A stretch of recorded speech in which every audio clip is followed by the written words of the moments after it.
I was standing in my kitchen, barefoot on the cold tile, halfway through chopping vegetables for dinner when my phone rang. A video call from my boyfriend. 6 weeks into another one of his solo trips. I wiped my hands on a towel and answered without thinking. This had become normal for us. He traveled. I stayed home. He found himself. I held everything together. He called from somewhere beautiful, and I pretended that distance was romantic instead of quietly eroding us. His face appeared on the screen. Sunset behind him. Golden light. That careless, peaceful look people get when they're far away from the consequences of their choices. Then I noticed it. The hesitation. That split-second pause that only happens when someone is about to say something they've already rehearsed and already justified. "Hey," he said. My chest tightened. "What's wrong?" I asked. He exhaled slowly. "I need to talk to you about something important." My stomach dropped. "Okay," I said, forcing calm into my voice. "I met someone while I was here," he continued. "We've been spending time together. I think we're in a situationship." The word landed wrong, like it didn't belong in a relationship that was still very much supposed to include me. "You're in a what?" I asked.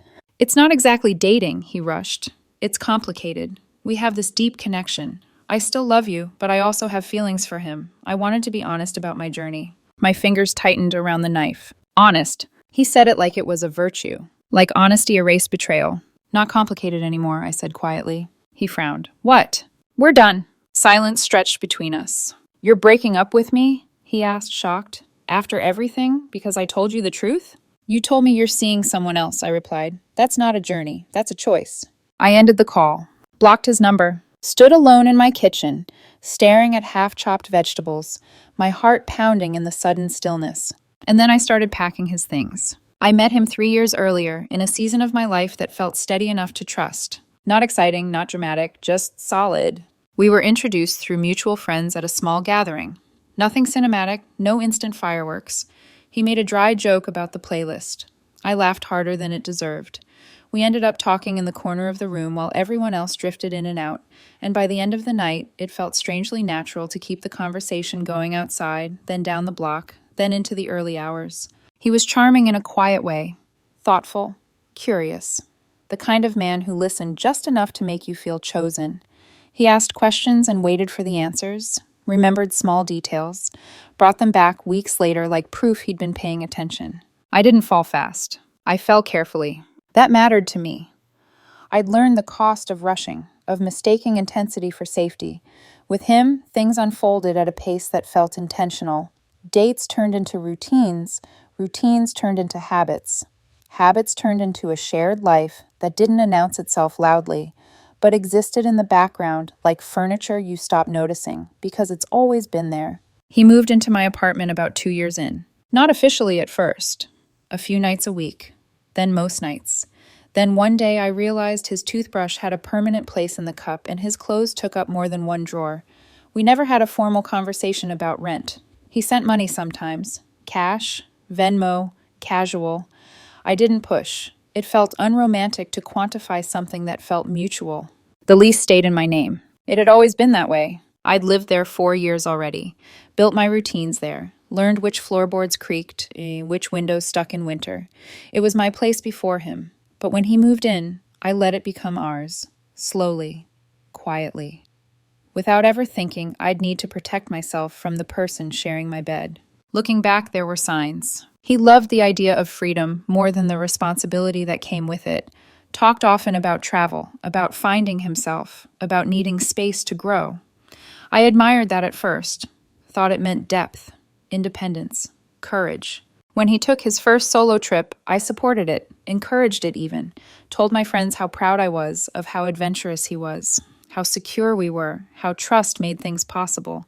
Then came the second trip, then the third, each one longer than the last. Each one framed as necessary. He always called, sent pictures, told stories, and every time he came home, he'd wrap his arms around me like nothing had shifted, like distance didn't leave residue behind. I told myself that love wasn't possession, that being a good partner meant not holding someone back, that my discomfort was something to work through privately, quietly, without burdening him. I ignored the way I was always the one waiting, the one adjusting, the one keeping the center of our life intact while he orbited in and out of it. Still, I believed in us. Believed that when someone talked about the future the way he did, Vaguely, but optimistically, it meant something. That 3 years of shared space, shared plans, shared silence counted for more than a connection formed in passing, in transit, in escape. I didn't know then that while I was imagining stability, he was rehearsing exits. I didn't know that by the time he called me from that sunset-lit place, he'd already started stepping out of the life I thought we were building, one careful justification at a time. The first time I felt something was off, I dismissed it as distance. Not emotional distance, geographical distance, time zones, spotty connections, the kind of gaps that make even solid relationships feel thin around the edges. I told myself that was normal, that I was being dramatic, that love didn't disappear just because someone was temporarily out of reach. Still, there were moments, small ones, easy to excuse if you weren't looking too closely. His calls started coming later, not missed, just delayed. He'd text first instead of calling, saying he was tired, or out with people he'd met, or caught in a long conversation that just kind of happened. When we did talk, his voice sounded lighter, not happier, lighter, like someone unburdened. I noticed how rarely he asked about my day. When I offered details, he listened, but vaguely. His responses felt slightly offbeat, like he was multitasking, like I was interrupting something else he'd rather be doing. Once, during a video call, I saw him glance off screen and smile. It was quick, reflexive. "Who's there?" I asked, keeping my tone casual. "No one," he said too fast. "Just people at the hostel." The word lingered between us. People, plural. I let it go. I told myself not to become the kind of woman who interrogates her partner just because he's living his life. I'd promised myself I wouldn't shrink into suspicion to keep someone close. But the discomfort stayed. It showed up in my body first. Tight shoulders, shallow breaths, that restless feeling in my chest that never fully settled.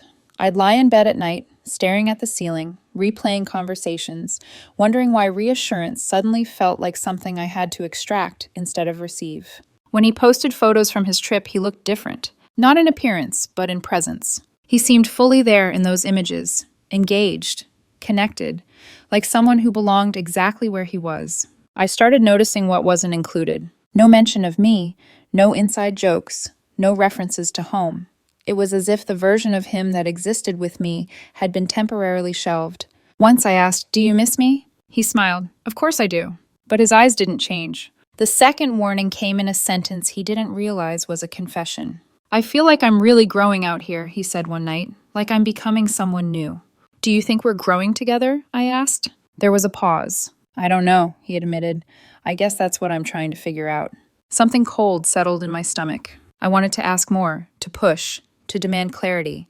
But I didn't, because part of me was afraid of the answer. Afraid that if I pressed too hard, I'd confirm what I was already sensing, that I was becoming familiar, and familiarity was starting to feel like a weight to him instead of a foundation. The final warning came days before the call. I sent him a message about something small, something ordinary, something that belonged to our shared life. A repair issue in the apartment, a bill that needed handling, real life. He didn't respond for hours. When he finally did, it wasn't to answer my question. "Can we talk later?" he wrote. "I've got a lot on my mind." I stared at the screen, my heartbeat quickening. A lot on his mind. I knew then, without knowing how, that whatever was coming wasn't about logistics or timing or confusion. It was about choice. And I was no longer the obvious one. I didn't cry right away. That surprised me. I stood in the middle of the kitchen for a long moment, staring at the screen after the call had ended, as if it might light up again and tell me I'd misunderstood everything. My chest felt tight, but my mind was eerily clear, like something fragile had finally snapped, releasing pressure instead of creating it. I blocked his number. Then I sat down at the table, elbows resting on the wood, hands folded together so tightly my fingers ached. My breath came shallow at first, then steadied. In, out, slow, deliberate. I wasn't going to fall apart. Not yet. I looked around the apartment, my apartment, and saw traces of him everywhere. Shoes by the door he never quite put away. A jacket slung over the chair. His mug in the sink, ring of coffee dried at the bottom. All the small signs of someone who assumed he'd always have a place to return to. That assumption was gone now. I stood up and checked the lease again, just to ground myself in something factual. Black and white. My name. My signature. 4 years. No ambiguity. I opened my phone and scrolled through our messages, not for nostalgia, but for confirmation. There it was, the pattern I hadn't wanted to see. Delayed replies, vague explanations, a slow, emotional withdrawal disguised as growth. My hands started to tremble then. Not from doubt, from adrenaline. I moved through the apartment methodically, like I was following instructions I'd memorized long ago. Bedroom first, closet, bathroom, living room. I grabbed empty boxes from the storage closet and started filling them. His clothes came off the hangers in clean, quiet motions, folded, placed, shoes wrapped together, toiletries lined up, his laptop, books, charger cords, even the things he pretended not to care about. The crystals he collected on his trips, the yoga mat, that strange meditation cushion he swore helped his posture. Minimalism, he'd called it. It made this easier. The whole process took about 3 hours. I didn't rush. I didn't stop. I moved with a calm that felt almost surgical, like if I stayed focused, I wouldn't feel anything at all. When I was done, the apartment looked different, lighter. I sat on the couch and used my work phone to text him. Your stuff is packed. Find somewhere else to stay when you get back. The response came almost immediately. Are you serious? You can't just throw me out. I live there. I didn't hesitate. You're not on the lease. We broke up. You can't stay here anymore. This is insane. We need to talk about this in person. There's nothing to talk about. You're in a situationship. Be in it somewhere else. I blocked that number too. Only then did the shaking return, harder this time. My throat tightened, eyes burned, breath caught halfway in. I pressed my palms flat against my knees and stayed seated, letting the feeling crest without letting it take over. This wasn't regret. This wasn't fear. This was grief colliding with resolve. I didn't scream. I didn't collapse. I sat there in the quiet, listening to my heartbeat slow, and understood something with absolute certainty. I had just chosen myself, and there was no going back. The first call came the next morning. I was drinking coffee at the kitchen counter, staring out the window at a city that looked exactly the same as it had the day before. Cars moving, people rushing, life continuing without any regard for what had collapsed inside my apartment overnight. My phone buzzed. Unknown number. I didn't answer. It buzzed again. Then again. Finally, I picked up.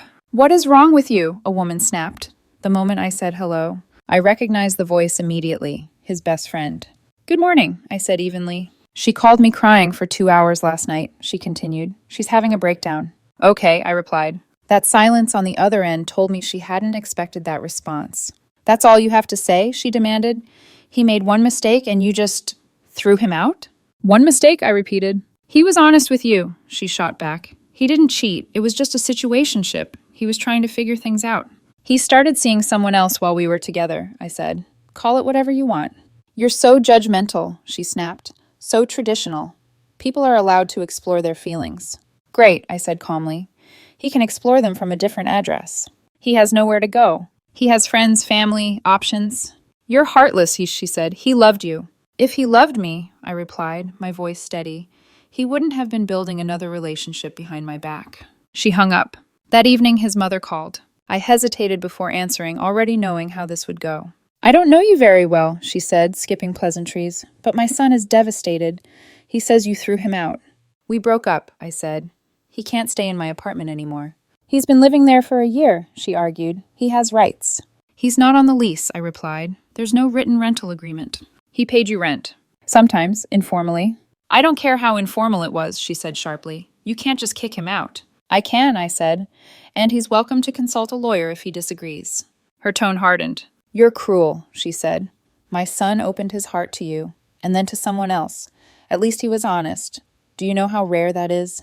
He wasn't honest, I replied. He was tired of lying. She called me names I won't repeat and hung up. A week later, he came back. I knew because the pounding on my door rattled the frame. When I looked through the peephole, my chest tightened.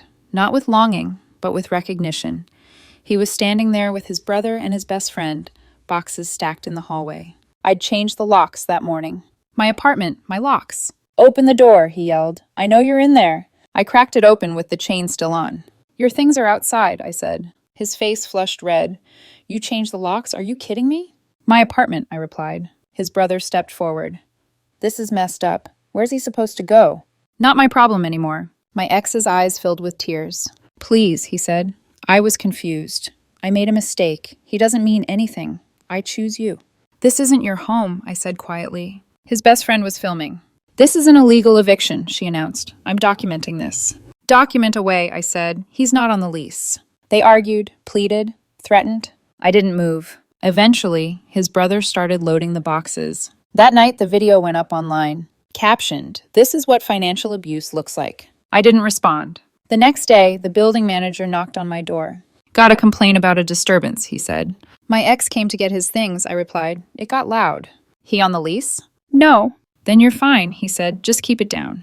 2 weeks later, I was served with papers. Illegal eviction, emotional distress, stolen property. I read the list and almost laughed. A coffee maker I'd bought, my Netflix password, household items that had never belonged to him. That's when I realized this wasn't about housing anymore. It was about entitlement. And it was only getting started. The papers sat on my kitchen table for a long time before I touched them. Not because I didn't understand what they were, but because some part of me still couldn't believe it had gone this far. The language was formal, cold, detached. Words like illegal eviction, emotional distress, financial harm printed neatly on white paper, as if what we'd shared for 3 years could be reduced to bullet points and dollar amounts. I read the list of stolen property again. The coffee maker I'd purchased before he ever moved in. Household items that were undeniably mine. My Netflix account, listed like an heirloom. My hands started shaking, slow and heavy, like my body was finally catching up to the threat my mind had already registered. This wasn't just drama anymore. This was risk. That night I didn't sleep. I lay in bed staring at the ceiling, replaying everything. The trips, the pauses, the words he'd used, journey, honesty, complicated. I wondered how easily someone could rewrite reality if they said it confidently enough. How quickly a boundary could be reframed as cruelty. How fast a woman protecting herself could be recast as abusive.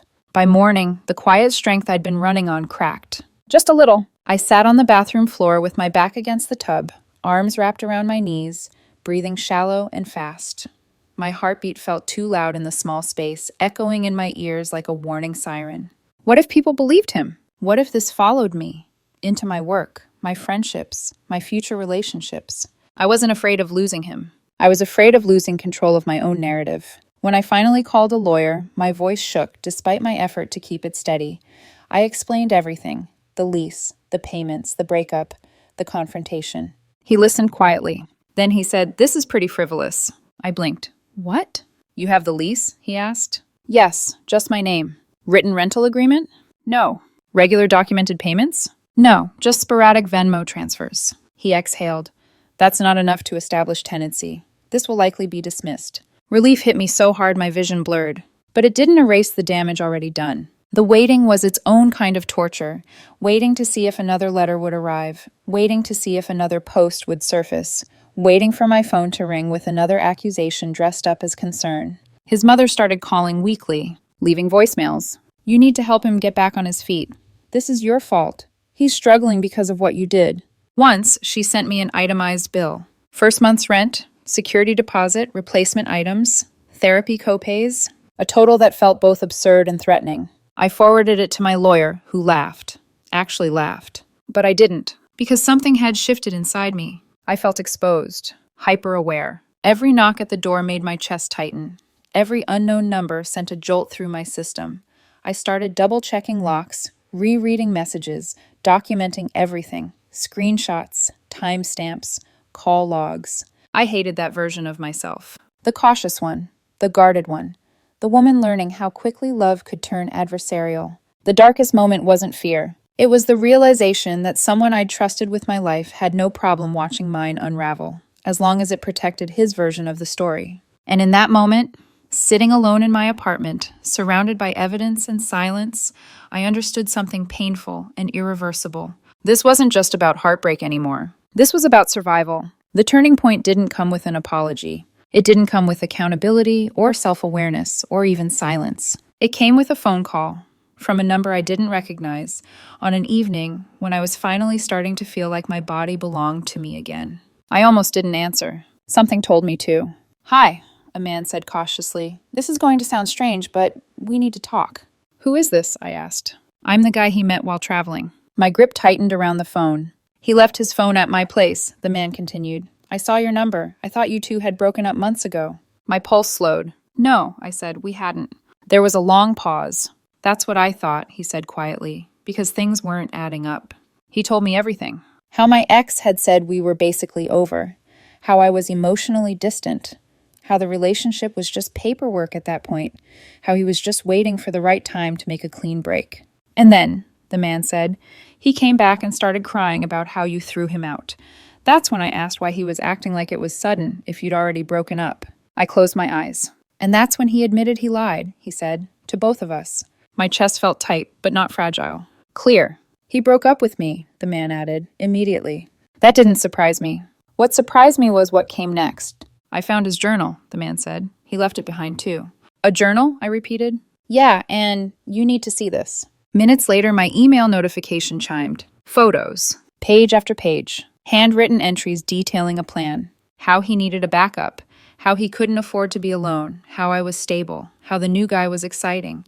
How he would slowly transition from one to the other. How he'd frame it as finding himself so neither of us could get angry. I stared at the words, my hands steady for the first time in weeks.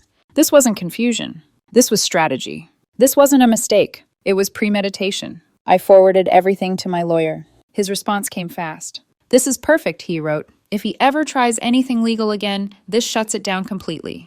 But the power I felt had nothing to do with legal leverage. It was internal. For the first time since that call in my kitchen, I stopped wondering if I'd overreacted. Stopped replaying conversations to see if I'd misunderstood. Stopped questioning whether my boundary had been too harsh. He hadn't been honest. He'd been calculating. And suddenly, every accusation lost its weight. The social media posts, the claims of abuse, the narrative of victimhood. They weren't confusing anymore. They were defensive. I didn't need to respond publicly. I didn't need revenge. I didn't need validation. I had the truth. And for the first time since everything fell apart, I felt something solid settle into my chest. Not anger. Not relief. Authority. He no longer controlled the story. And more importantly, he no longer had access to me. Once the truth surfaced, everything else began to collapse under its own weight. Not all at once, not dramatically, but steadily. The first sign was silence. The legal threats stopped coming. No more letters. No more demands.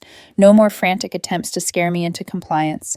My lawyer received one final message from a different firm, vague, aggressive, accusing me of defamation if I continued spreading lies about my ex's character. My lawyer replied on my behalf. My client has made no public statements.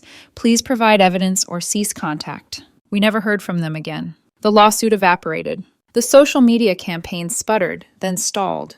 Posts stayed up, but engagement slowed. People stopped commenting.